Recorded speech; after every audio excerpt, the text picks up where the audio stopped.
जय हिंद साथियों, आज की यह वीडियो पूरे YouTube पर यूपी SSC पीटी एग्जाम की सबसे शानदार और जानदार वीडियो साबित होगी, क्योंकि आज की इस वीडियो में मैंने सभी इंपॉर्टेंट टॉपिक्स के सभी प्रश्नों को कवर अप किया है। तो अगर आप साथियों इस वीडियो के सभी प्रश्नों को तैयार कर लेते हैं तो जीत आपकी पक्की होगी और एक अच्छा स्कोर कार्ड साथियों आपके हाथ में होगा। तो आज की इस वीडियो में साथियों पूरे सिलेबस को हम लोग कवर अप करने की कोशिश करेंगे और यहां से आपका पेपर फंसेगा ही फंसेगा साथियों 100%।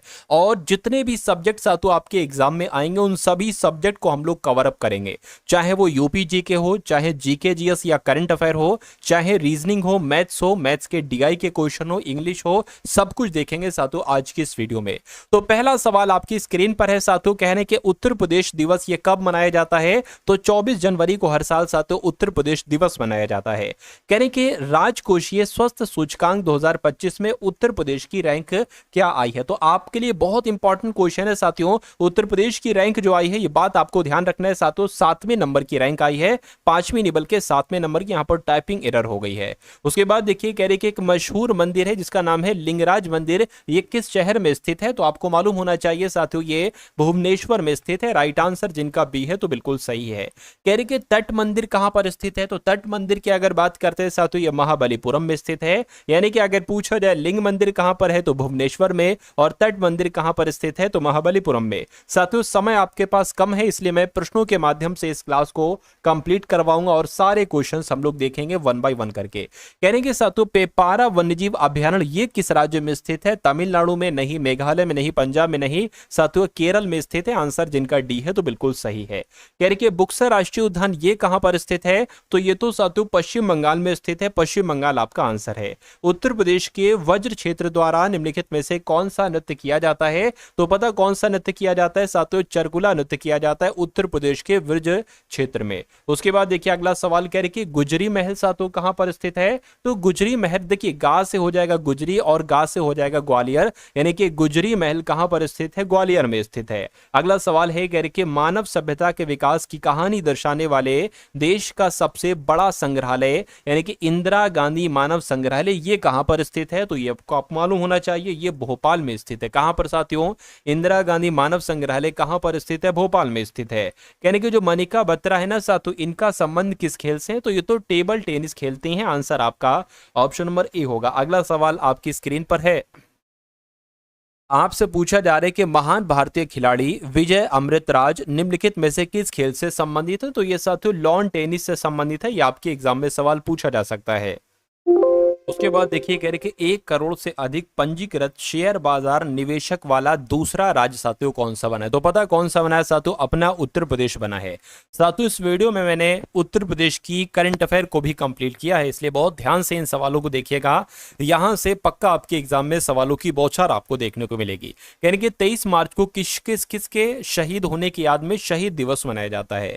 तो भगत सिंह, राजगुरु और सुखदेव सिंह की अगर बात करते हैं, इनके शहीद होने की याद में 23 मार्च को शहीद दिवस मनाया जाता है। उसके बाद देखिए अगला सवाल है साथियों, अगर आपने अभी तक इस वीडियो को लाइक नहीं किया है तो वीडियो को लाइक कर दीजिए, और अगर चैनल पर नए हैं तो इस चैनल को साथियों सब्सक्राइब भी जरूर कर दीजिएगा, ठीक है ना। अगर बात करते हैं राष्ट्रीय हथकरघा दिवस कब मनाया जाता है, तो आपका जवाब अगर 7 अगस्त है तो बिल्कुल सही है।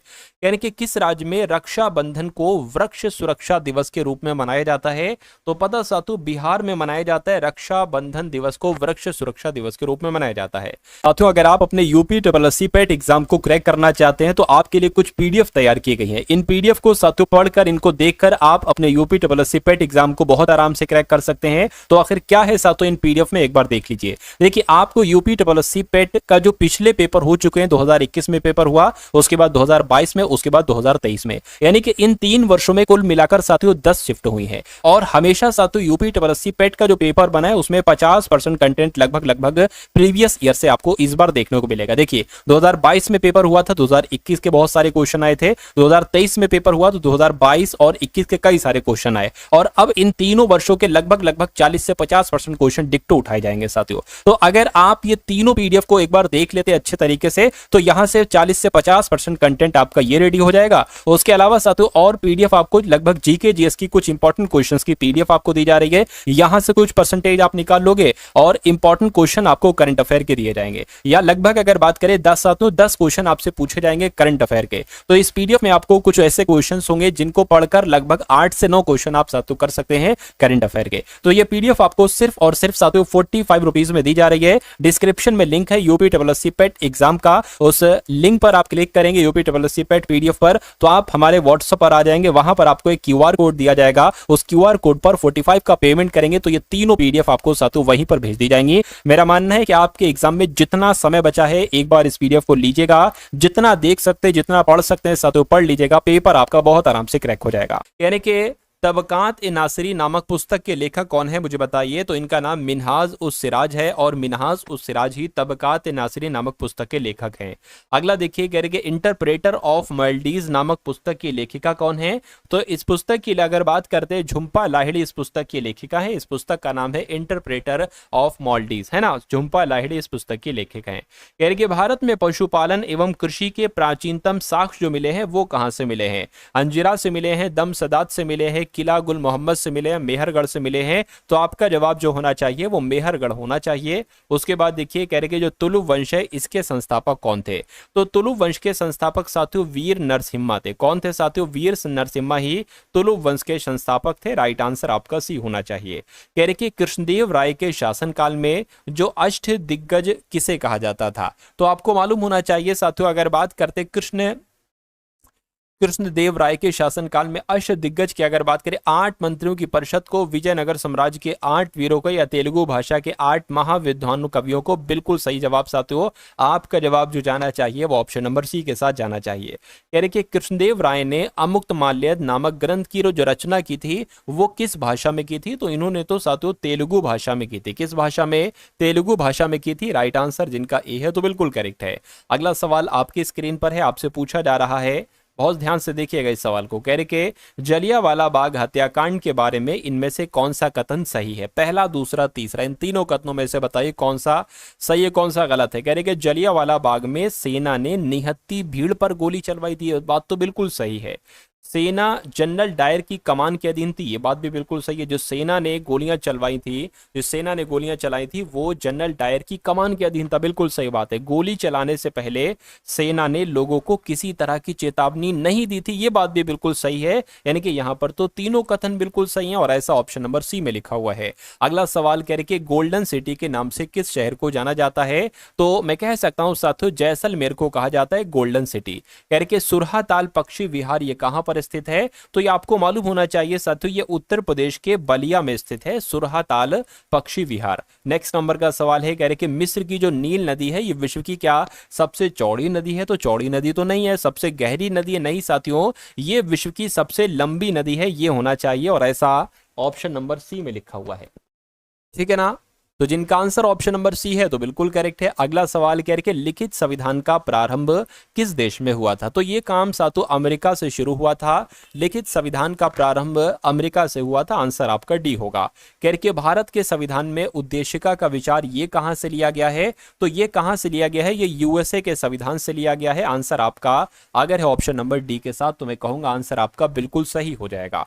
उसके बाद देखिए अब ये साथियों उत्तर प्रदेश द्वारा जारी अक्षांशात्मक विकास खंड योजना के तहत 2024-25 की डेल्टा रैंकिंग में उत्तर प्रदेश का कौन सा जिला शीर्ष पर रहा है। तो मैं कहूंगा जालौन जिला शीर्ष पर रहा है। इसको एक बार और देख लीजिए क्योंकि ये बहुत इंपॉर्टेंट क्वेश्चन है ना, बहुत इंपॉर्टेंट क्वेश्चन। अगला सवाल कह रहे कि राज्यपाल उच्च न्यायालय के न्यायाधीशों की नियुक्ति के संबंध में किसको परामर्श देता है। तो किसको परामर्श देता है साथियों, राष्ट्रपति को। राष्ट्रपति आपका आंसर हो जाएगा। उसके बाद देखिए राज्यपाल किसका सदस्य न होते हुए भी उसका अभिन्न अंग होता है। तो किसकी बात चल रही है, विधानमंडल की बात चल रही है। यानी कि राज्यपाल राज्य की विधानमंडल का सदस्य ना होते हुए भी उसका एक अभिन्न अंग होता है ना। जैसे कि संसद का एक अभिन्न अंग राष्ट्रपति होता है, वैसे ही साथियों ये होते हैं।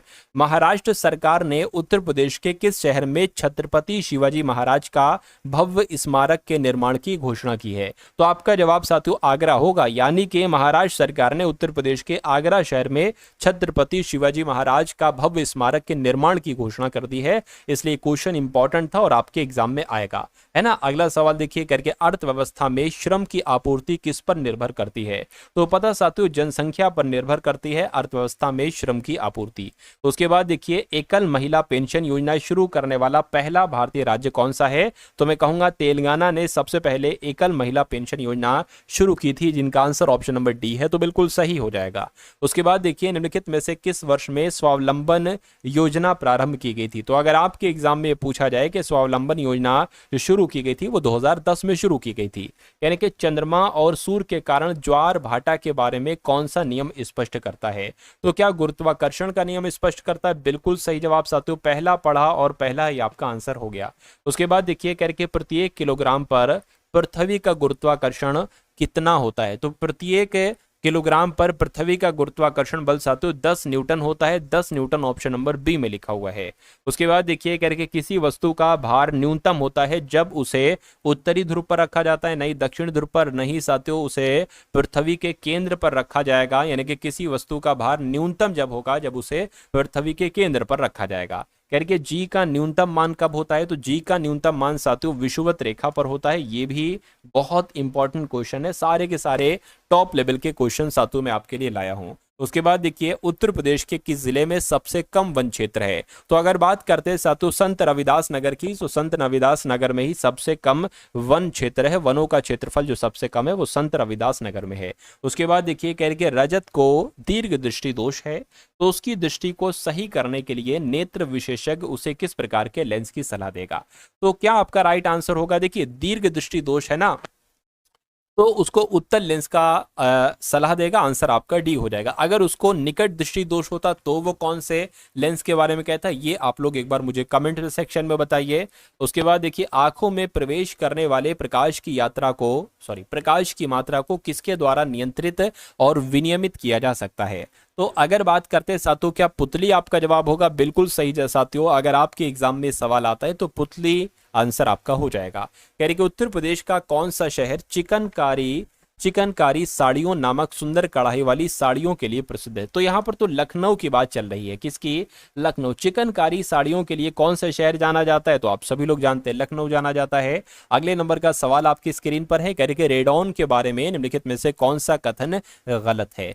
तो रेडॉन गैस का रंग हरा होता है, नहीं। रेडॉन एक प्राकृतिक रूप से प्राप्त रेडियोधर्मी गैस है, बिल्कुल सही बात है। रेडॉन के कारण फेफड़ों का कैंसर हो सकता है, बिल्कुल सही बात है। रेडॉन गैस अक्रिय होती, बिल्कुल सही बात है। इसमें से जो गलत कथन है वो ऑप्शन नंबर ए वाला है, इसलिए आंसर आपका ऑप्शन नंबर ए हो जाएगा। अगला देखिए करके पृथ्वी का वायुमंडल मुख्य रूप से किन दो गैसों से मिलकर बना है?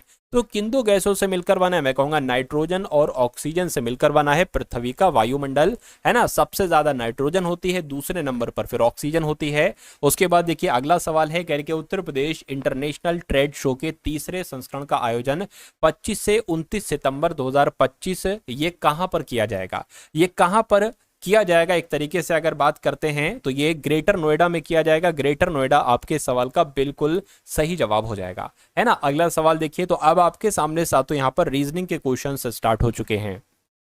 सभी के सभी रीजनिंग के टॉप लेवल के क्वेश्चंस होंगे और लगभग 5 सवाल देखेंगे। आप चेक करिएगा कि अगर ये सवाल सातों आपके एग्जाम में आते हैं तो आपका स्कोर सातों कितना रहता है। बहुत शानदार सवाल है। देखिए पहला सवाल रीजनिंग का है, कह रहे कि MUSIC यानी कि म्यूजिक को SWSZWLE लिखा जाता है, तो CANOE को क्या लिखा जाएगा? अब देखिए यहां पर अगर हम लोग बात करें ना साथियों, देखिए M जैसे कि आपका जो होता है यहां पर मैं लिख देता हूं, M आपका 13 पर होता है, U आपका 21 पर होता है और S 19 पर होता है, I 9 पर होता है, C 3 पर होता है। उसी प्रकार S की अगर बात करते हैं तो ये 19 पर होता है, Z आपका 26 पर होता है, W 23 पर होता है, उसी प्रकार L 12 पर होता है और E 5 पर होता है। ठीक है ना, इतनी बात क्लियर है। अब अगर बात करें, अब देखिए ये 13 से 19 हुआ यानी कि 6 बढ़ाया गया है, ये 21 से 26 हुआ, यहां पर कितना बढ़ाया गया? यहां पर साथियों 5 बढ़ाया गया है। ये 19 से 23 हुआ, यहां पर कितना बढ़ाया गया? यहां पर साथियों 4 बढ़ाया गया है। और ये 9 से 12 हुआ, यहां पर 3 बढ़ाया गया है। ये 3 से 5 हुआ, यहां पर 2 बढ़ाया गया है। यानी कि 6 5 4 3 2 ऐसे करके बढ़ाए जा रहे हैं। तो साथियों यहां पर तो हम बहुत आराम से बढ़ा सकते हैं। C 3 पर होता है, 6 बढ़ाएंगे 9 हो जाएगा यानी कि I आ जाएगा। ए में कितना बढ़ाना है साथियों? 5 बढ़ाओगे तो साथियों कितना यहां पर आ जाना चाहिए? आपका F आ जाना चाहिए। तो I और F कहां लिखा है? एक यहां पर लिखा है, एक यहां पर लिखा है। N में आपको कितना बढ़ाना है साथियों? 4 बढ़ाना है, तो ये 14 पर होता है, 18 हो जाएगा। 18 पर साथियों R हो जाएगा, यहां पर भी R है, कोई दिक्कत नहीं है। अब साथियों इसमें आपको 3 बढ़ाना है, यानी कि इसमें अगर ओ में 3 बढ़ाओगे तब भी आर ही आ जाएगा। तो आई एफ डबल आर कहां पर लिखा हुआ है? ऑप्शन नंबर सी में लिखा हुआ है। तो ये क्या होगा? ये आपके सवाल का बिल्कुल सही और सटीक जवाब हो जाएगा। नेक्स्ट नंबर का सवाल आपकी स्क्रीन पर है, नंबर सीरीज का साथियों ये सवाल है। आपसे कहा जा रहा है कि सबसे पहले 3 है, उसके बाद 15 है, उसके बाद 35 है, उसके बाद 63 है, और उसके बीच में यहां पर साथियों क्या आ जाएगा? और उसके बाद 143 ही आना चाहिए। तो यहां पर इसको देखिए, नंबर सीरीज वाले सवाल को, और मुझे बताइए। देखिए ये 3 से 15 ये तो एकदम से साथियों बहुत ज्यादा हो रहा है ना, लेकिन यहां पर एक चीज आपको नजर नहीं आ रही है। देखिए ये अगर हम लोग 16 मान ले, और ये 36 मान ले, ये 64 मान ले, और ये 4 मान ले, तो ये किसी ना किसी संख्या का स्क्वायर है। जैसे कि अगर बात करते हैं ये 2 का स्क्वायर में 1 घटा दें तो ये 3 बन जाएगा। उसी प्रकार साथियों 4 के स्क्वायर में 16 होता है, 1 घटा दें तो ये 15 बन जाएगा। 6 के स्क्वायर जो कि 36 होता है, 1 घटा दें तो ये 35 बन जाएगा। उसी प्रकार ये क्या हो जाएगा? 8 हो जाएगा। 8 के स्क्वायर में अगर 1 घटा दें तो सातु 63 बन जाएगा। देखिए 2 4 6 8 यहाँ पर 10 आ जाना चाहिए। तो 10 के स्क्वायर में 1 घटा दें तो मेरे हिसाब से सातु 99 बन जाएगा। फिर इसको देख लीजिए साथियों 12 के स्क्वायर में 1 घटा दें, 12 के स्क्वायर 144 होता है, 1 घटा दें तो 143 बन जाएगा। यानी कि हमारी इस खाली जगह में जो आंसर आएगा वो 99 आएगा। और 99 जिनका आंसर है तो मैं कह सकता हूं कि आंसर आपका बिल्कुल करेक्ट हो जाएगा भाई। बहुत बढ़िया, वेरी गुड क्लास। अगले नंबर का सवाल आपकी स्क्रीन पर है। अब यहां पर देखिए फिर एक नंबर सीरीज वाला सवाल है। 2 है, 10 है, 30 है और साथियों 68 है। और अगला नंबर यहां पर आपसे पूछा जा रहा है, फटाफट आप लोग मुझे बता दीजिए। चलिए देखिए अब यहां पर साथियों हम लोग बात करें, यहां पर भी हमें लॉजिक लगाना होगा। थोड़ा सा ध्यान से देखिएगा आप इस सवाल को। अगर हम यहां पर एक काम कर सकते हैं साथियों, देखिए कि अगर हम इसको मान लेते हैं साथियों 2 का क्यूब, और 2 का क्यूब कितना होता है? 8 होता है। अगर हम इसमें +2 कर देते हैं तो 10 हो जाएगा। उसी प्रकार 3 का क्यूब कितना होता है? 27 होता है। अगर हम इसमें +3 कर दे तो 30 हो जाएगा। उसी प्रकार साथियों 4 का क्यूब क्या होता है? 64 होता है। अगर हम इसमें 4 कर दें प्लस जोड़ दें तो 68 हो जाएगा। यानी कि 5 का क्यूब होता है 125, उसमें हमें 5 जोड़ना पड़ेगा, यानी कि यहाँ पर तो 130 आ जाएगा, है ना। तो इस प्रकार आपका आंसर जो जाएगा वो ऑप्शन नंबर सी यानी कि 130 के साथ जाएगा। और अगर बात करिए 2 कैसे बना, देखिए 1 का क्यूब में 1 जोड़ोगे तो साथियों 2 बन जाएगा। तो जिनका आंसर ऑप्शन नंबर सी के साथ है तो आंसर आपका बिल्कुल करेक्ट हो जाएगा भाई। बहुत बढ़िया, वेरी गुड क्लास। इस सवाल को देखिए साथियों डायरेक्शन वाला ये सवाल है। सबसे पहले मैं आपको यहाँ पर बता देना चाहता हूँ, मान लीजिए आप यहाँ पर हैं तो ये उत्तर है यानी कि ऊपर है तो उत्तर हो जाएगा। ये क्या है? ये साथियों पूर्व है। और ये क्या है? ये साथियों पश्चिम है। और ये साथियों दक्षिण आपका हो जाएगा। यहां पर कह रहे हैं कि एक व्यक्ति पूर्व की दिशा में 50 मीटर चलता है। अच्छा यहां पर एक बात करें, यहां पर सिर्फ और सिर्फ आपसे दिशा पूछी गई है। क्या पूछी गई है? दिशा पूछी गई है। तो साथियों हमें इसके बारे में हम देखें 50 मीटर 45 मीटर या ना देखें कोई फर्क नहीं पड़ता है। अच्छा मैं दूसरा तरीका इसका आपको बताता हूं। देखिए एक व्यक्ति पूर्व की दिशा में मीटर चलता है, 50 मीटर चलता है तो पूर्व की दिशा में चलता है। उसके बाद बाएं 40 मीटर चलता है, फिर दाएं चलता है। देखिए एक बार अगर बाएं मुड़ेगा और फिर दाएं मुड़ेगा यानी कि वो उसी जगह पर जा रहे हैं, पूरब में ही जा रहा है। क्योंकि पहले बाएं मुड़ाओगे फिर दाएं मुड़ा दोगे तो देखिए पूरब में ही जा रहा है। उसके बाद फिर बाएं मुड़ता है और फिर दाएं मुड़ता है, यानी कि बाएं से दाएं कैंसिल हो जाएगा, यानी कि वो अभी भी पूरब में ही जा रहा है। यानी कि अंत में वो बाएं मुड़ता है, तो अंत में वो बाएं मुड़ता है तो अंत में बाएं मुड़ा दिया और सीधा चलता जाता है। तो अब बताइए वो किस दिशा में जा रहा है? अब वो ऊपर की दिशा में जा रहा है। ऊपर की दिशा आपकी उत्तर की दिशा होती है, यानी कि आपके सवाल का जवाब जो जाएगा वो उत्तर हो जाएगा, जिनका आंसर ऑप्शन नंबर डी है। तो बिल्कुल करेक्ट हो जाएगा भाई। बहुत बढ़िया, वेरी गुड क्लास। साथियों लाइक नहीं किया तो लाइक कर दीजिए एक बार इस वीडियो को। और चैनल पर अगर आप लोग नए हैं तो चैनल को भी साथियों तुरंत आप लोग सब्सक्राइब कर दीजिए। देखिए ये सवाल बहुत शानदार है। अगर आपको कभी भी ऐसा सवाल दिखाई देना है ना, तो आपको ऐसे करना है। देखिए ई से जी हुआ है, जी से एम हुआ है, एम से ओ हुआ है, ओ से यू हुआ है, ओ से यहाँ पर साथियों क्या होगा ये आपको यहाँ पर कुल मिला के बताना है। देखिए बहुत ध्यान से देखिए साथियों इस सवाल को। ई होता है 5 पर, जी होता है 7 पर, एम होता है 13 पर, है ना। तो सबसे पहले इसमें साथियों 2 बढ़ाया गया है। उसके बाद जी से एम हुआ यहाँ पर तो फिर तो साथियों ज्यादा बढ़ा दिया गया है, 6 बढ़ा दिया गया है। और फिर एम से ओ हुआ है, फिर 2 बढ़ा दिया गया है। फिर से साथियों यहाँ पर ओ से यू हुआ है, 6 बढ़ा दिया गया है। तो फिर से साथियों अब 2 बढ़ाया जाएगा, यानी कि यू में अगर साथियों 2 जोड़ोगे तो क्या आ जाएगा? यू वी और डब्ल्यू, यानी कि डब्ल्यू आ जाएगा। और डब्ल्यू आप देख रहे हो सिर्फ और सिर्फ ऑप्शन नंबर डी वाले। तो इसको टिक करके आगे बढ़ जाना है आपको एग्जाम में। लेकिन हम यहाँ पर सीख रहे हैं तो हम कुछ सारा देखेंगे। जैसे कि डी से एच हुआ है, 4 बढ़ा है, एच से एल हुआ है 4 बड़ा है, यहाँ पर भी 4 बड़ा है और यहाँ पर भी 4 बड़ा है, तो यहाँ पर सातों 4 बढ़ाओगे तो टी के 4 बढ़ाओगे कितना आ जाएगा 24, यानी कि 24 एक्स पर होता है और यहाँ पर कुल मिला के वाई ही आ जाएगा, है ना। तो आंसर आपका जो जाएगा वो ऑप्शन नंबर डी हो जाएगा।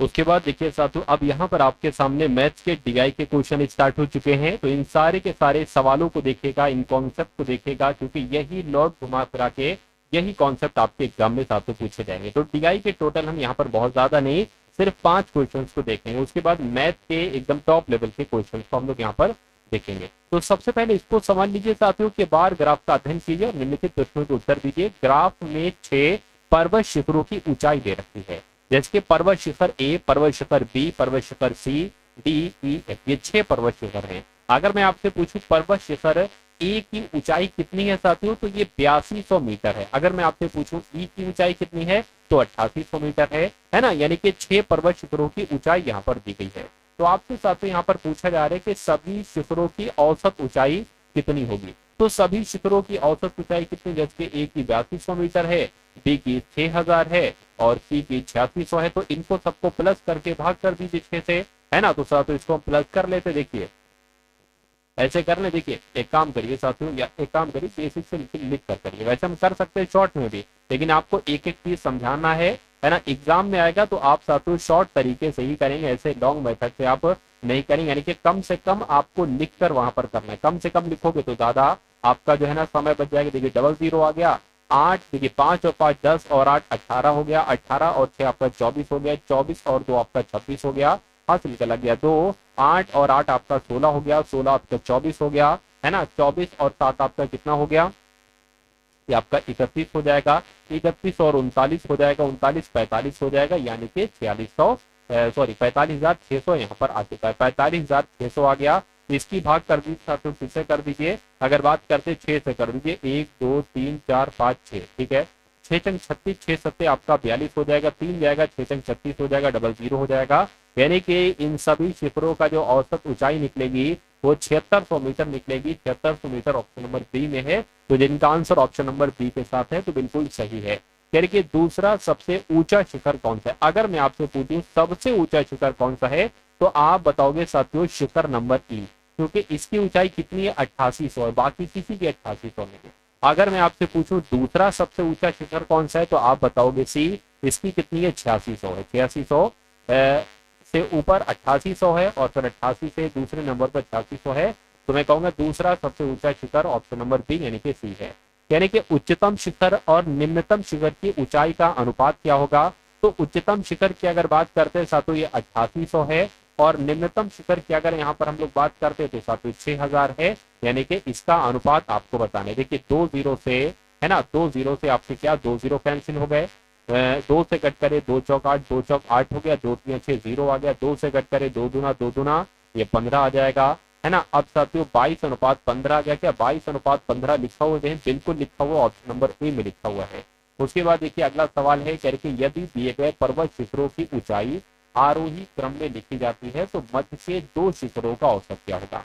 तो इनको साथियों आरोही क्रम में लिखिए, यानी कि सबसे छोटा यहाँ पर कौन आपको दिख रहा है 6000 दिख रहा है ना, तो आपने 6000 लिख लिया। उसके बाद कौन सा दिख रहा है 6000 के ऊपर देखिए ये आपका 6500 दिख रहा है और उसके बाद साथियों ये आपका 7500 दिख रहा है, तो आपका ये 6500 हो गया, है ना, और फिर आपका क्या हो गया साथियों 7500 हो गया। और उसके बाद अगर बात करते हैं 7500 के बाद क्या देखिए साथियों ये आपका 8200 और 8600, तो 8200 हो गया, है ना, क्या हो गया 8200 हो गया, 8600 हो गया, है ना, और एक और है 8800 हो गया। तो इनका कह रहे हैं कि इनके मध्य 2 शिखरों का औसत क्या होगा। तो देखिए 2 ये कट करे 2 ये कट करे, बचे बीच के 2, मध्य वाले 2 के शिखरों का औसत आपसे पूछा जा रहा है। तो साथियों इनको सबसे पहले तो आप प्लस करेंगे 7500 प्लस 8200, उसके बाद इनको 2 से भाग दे देंगे, तो इनको प्लस करिए जरा देखिए साथियों कितना आता है, 00 है तो 00 आ गया, 2 और 5 7 हो जाएगा, 8 और 7 साथियों 15 हो जाएगा। 2 से अगर भाग करते हैं तो कितना आता है 2 एकम 2, 2 7 14 आ गया, 2 8 16 आ गया, 2 5 10, यानी कि लगभग 7850 आ गया। और 7850 कहाँ पर लिखा हुआ साथियों ऑप्शन नंबर डी में लिखा हुआ, तो जिनका आंसर यहाँ पर डी है तो बिल्कुल सही हो जाएगा। अगला सवाल है यानी कि सबसे न्यूनतम और सबसे अधिकतम शिखरों की ऊंचाई का योग क्या होगा। तो यहाँ पर एक सवाल हम लोगों ने करा था क्या कि सबसे उच्चतम और सबसे निम्नतम शिखर की अनुपात, यानी कि इनका 8800 6000 था, है ना। तो यहाँ पर भी वही बात आ जाएगी साथियों। सबसे न्यूनतम अगर बात करते हैं तो ये 6000 है, ठीक है, 6000 हो गया, है ना। और कहने के सबसे उच्चतम सबसे अधिकतम ये 8800 हो गया, 8800 आ गया। कहने के इनकी ऊंचाइयों का योग क्या होगा, तो इनको योग कर दीजिए, 008 आ गया, 8 से आपका 14 हो जाएगा, यानी कि 14800 आपका जवाब हो जाएगा। लेकिन ऐसा तो लिखा नहीं है, कोई दिक्कत कोई परेशानी हो रही है साथी, लिखिए। चलिए एक सेकंड फिर से देख लेते हैं। सबसे न्यूनतम तो यही 6000 है ना। और सबसे अधिकतम कौन सी है, 8800 है। तो देखिए जरा, मुझसे जोड़ने में तो कोई मिस्टेक नहीं हो गई है ना। जोड़ने में तो मिस्टेक हो रही है। 0 आ गया, 8 आ गया, है ना, 14 वही यही तो आ रहा है साथियों, 14800 ही तो आ रहा है। तो यहाँ पर आपका साथियों कितना होना चाहिए, 14800 होना चाहिए। ये साथियों 600 है, तो 14800 आपका साथियों यहाँ पर होना चाहिए। तो अब आपके सामने यहाँ पर मैथ के क्वेश्चन स्टार्ट हो चुके हैं। आपके एग्जाम में साथियों मैथ के जो क्वेश्चन आएंगे वो पूरे 5 आएंगे। वैसे डीआई के भी बहुत सारे क्वेश्चन, लेकिन मैथ के 5 सवाल आएंगे। तो साथियों इस वीडियो में मैं 5 एकदम टॉप कॉन्सेप्ट आपके लिए लाया हूँ, जिनके आपके एग्जाम में आने की पूरी संभावना है। इसलिए आप इन सवालों को बहुत अच्छे तरीके से करने की कोशिश कीजिए। और ये अच्छे सवालों की गिनती में आते हैं साथियों, आसान नहीं है ये। देखिए कह रहे कि 3 साझेदार हैं एक्स वाई जेड। तो कितने साझेदार हैं, 3 साझेदार हैं एक्स वाई और साथियों जेड, है ना। इनको लाभ मिलता है, इसको अलग मिलेगा, इसको कुछ, इसको अलग मिलेगा। कह रहे कि अगर कुल लाभ की बात करते हैं तो कुल लाभ जो है वो 3000 रुपए इन तीनों में बढ़ता है। कह रहे कि एक्स का हिस्सा जेड की तुलना में 400 कम है और वाई का हिस्सा जेड की तुलना में 200 कम है। तो एक काम आप साथियों ये कर सकते हैं, आप एक तरीके से अगर बात करें, यहाँ पर आप किसी को कुछ मान लीजिए अगर बात करते हैं साथियों, जैसे कि यहाँ पर कहा गया है कि एक्स का हिस्सा जेड की तुलना में 400 कम है। तो मान लीजिए एक्स का हिस्सा जेड की तुलना में 400 कम है, तो इसका हिस्सा मान लीजिए ए है, जेड का हिस्सा ए है। तो एक्स का हिस्सा तो कितना है, जेड की तुलना में साथियों 400 कम है, यानी कि अगर बात करते हैं तो इसमें से 4 आपको यहाँ पर घटा देना होगा। ठीक है ना, ये बात क्लियर हो गई, कोई दिक्कत नहीं। अब कहा जा रहा है, यहाँ पर मैं कलर चेंज कर लेता हूँ। अब यहाँ पर कहा जा रहा है, कहने के x का हिस्सा z की तुलना में 400 कम है, कह रहे कि y का हिस्सा z की तुलना में 200 कम है, यानी कि y का हिस्सा z की तुलना में 200 कम है, यानी कि a-2 सातों यहाँ पर आ जाएगा। इतनी बात क्लियर है।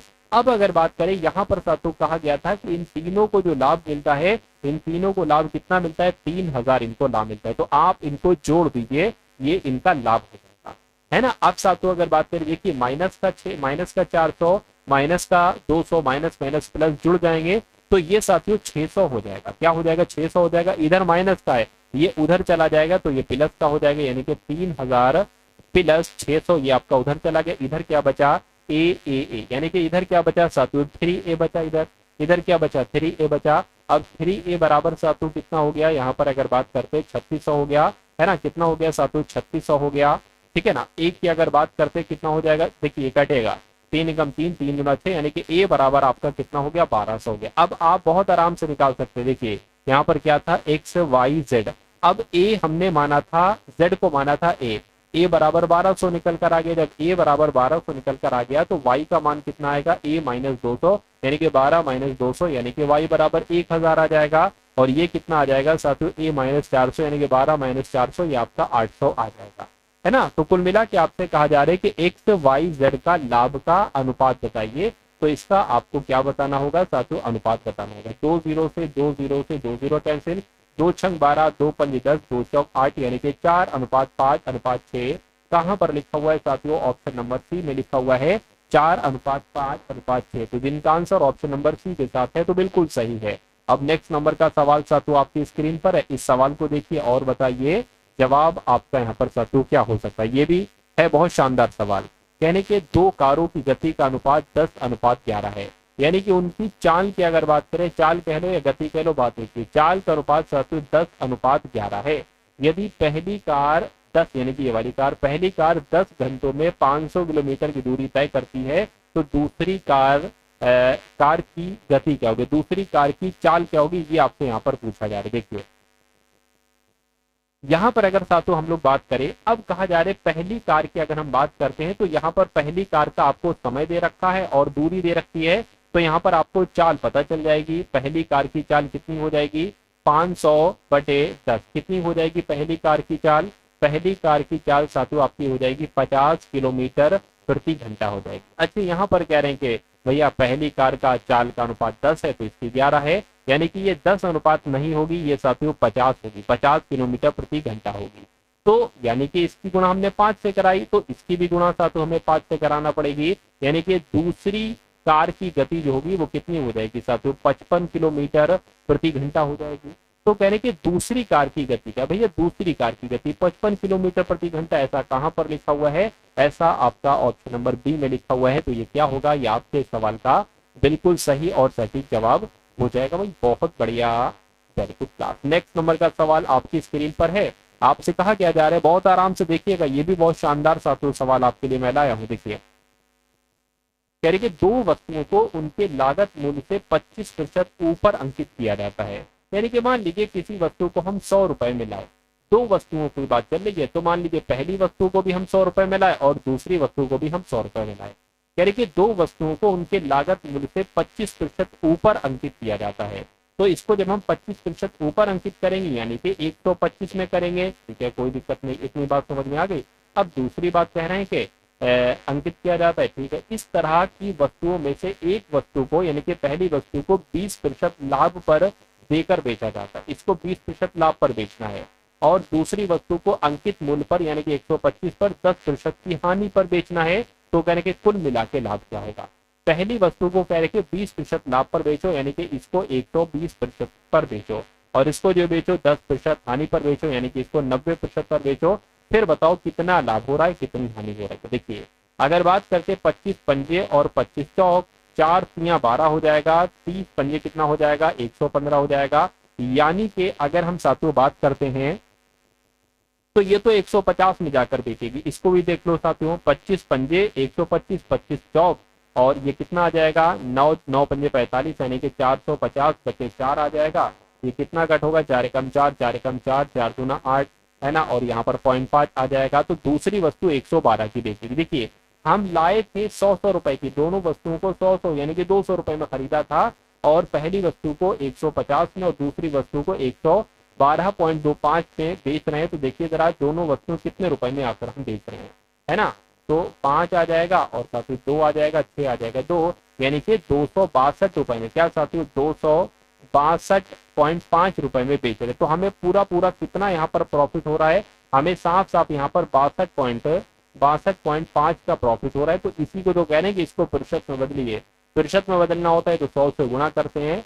62 रुपए बढ़ा है, किससे बढ़ा है साथियों, 200 से बढ़ा है। तो कुल मिला के 2 जीरो से 2 जीरो कैंसिल हो जाएंगे, 2 से कट कर इसको, 2 तियां 6, 2 एकम 2, और इसको अगर साथियों आपको कट करना है तो आपका 2 दूना 4 हो जाएगा, 2 दूना 4 आपका हो जाएगा, बचेगा 1, है ना, पॉइंट लगा है, जीरो बढ़ा रही है, 2 पंजे 10 हो जाएंगे, यानी कि 31.25% का प्रॉफिट होगा। ऐसा कहां पर लिखा हुआ, ऐसा आपका ऑप्शन नंबर डी में लिखा हुआ है। तो जिनका आंसर ऑप्शन नंबर डी है तो बिल्कुल सही है। अगले नंबर का सवाल आपकी स्क्रीन पर है, कह रहे कि दो संख्याओं का गुणनफल 45,360 है, यदि दोनों संख्याओं का HCF 36 है तो उनका एलसीएम क्या होगा। देखिए ये आपको पता होना चाहिए, एक सूत्र होता है, दोनों संख्याओं का गुणनफल बराबर HCF गुणा एलसीएम, है ना, ये दोनों संख्याओं के बारे में है।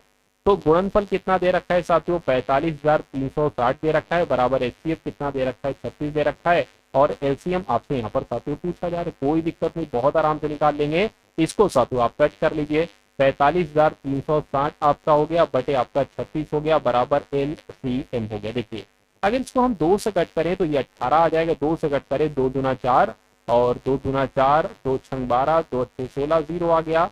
तो क्या 9 से कटेगा, देखिए साथियों आपको लग रहा है, हाँ 9 से कट जाएगा, 9 दूना 18 हो गया, 9 दूना 18 हो गया, 4 जाएगा, 9 पंजे 45, 9 दूना 18, 0 हो गया, 2 से कट कर लीजिए, 2 एकम 2, 2 दूना 4, 2 छंग 12, 0, यानी कि 1260 आपके सवाल का बिल्कुल सही और सटीक जवाब हो जाएगा। अगले नंबर का साथियों सवाल आपकी स्क्रीन पर है।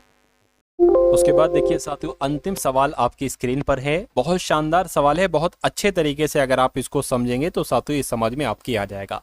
यानी कि यहाँ पर अगर बात करें साथियों विशेषज्ञ हैं, है ना, और यहाँ पर एक चीज यहाँ पर साथियों मिसिंग है, मैं आपको बतला देता हूँ क्या वो चीज मिसिंग है। एक सेकेंड,